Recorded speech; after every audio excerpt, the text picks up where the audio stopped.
নিরামিষ পটলের দোলমা বানানোর জন্য বড় দেখে কয়েকটা পটল নিয়ে প্রথমে চামচ দিয়ে তার খোসাগুলো চেঁচে পটলের ভেতরের শাঁসটা বের করে নিতে হবে। এবার প্যানে তেল গরম করে নুন ও হলুদ দিয়ে পটলগুলো হালকা করে ভেজে তুলে রাখবো।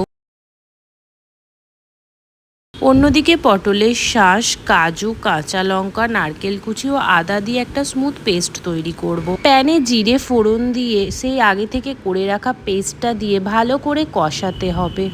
এবার দিতে হবে স্বাদ মতো নুন ও চিনি।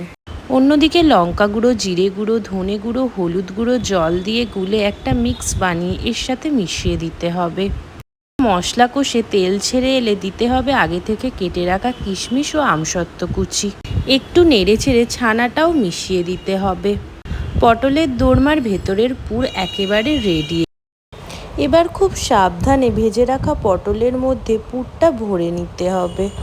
এবার গ্রেভির জন্য প্যানে তেল ও ঘি গরম করে গোটা গরম মশলা, আদা, কাঁচা লঙ্কা ফোড়ন দিতে হবে। টমেটো কুচি, জলে গোলা বেসিক মশলা ও নুন ও চিনি দিয়ে ভালো করে কষতে হবে। অন্যদিকে কাজু, চারমগজ, নারকেল কুচি দিয়ে একটা পেস্ট করে মশলার সাথে মিশিয়ে ভালো করে কষতে হবে। মশলা তেল ছাড়লে জল ঢেলে ফুটতে দেব। গ্রেভি ফুটে গেলে পুর ভরা পটলগুলো দিয়ে ঢাকা দিয়ে 5 মিনিট রান্না করতে হবে।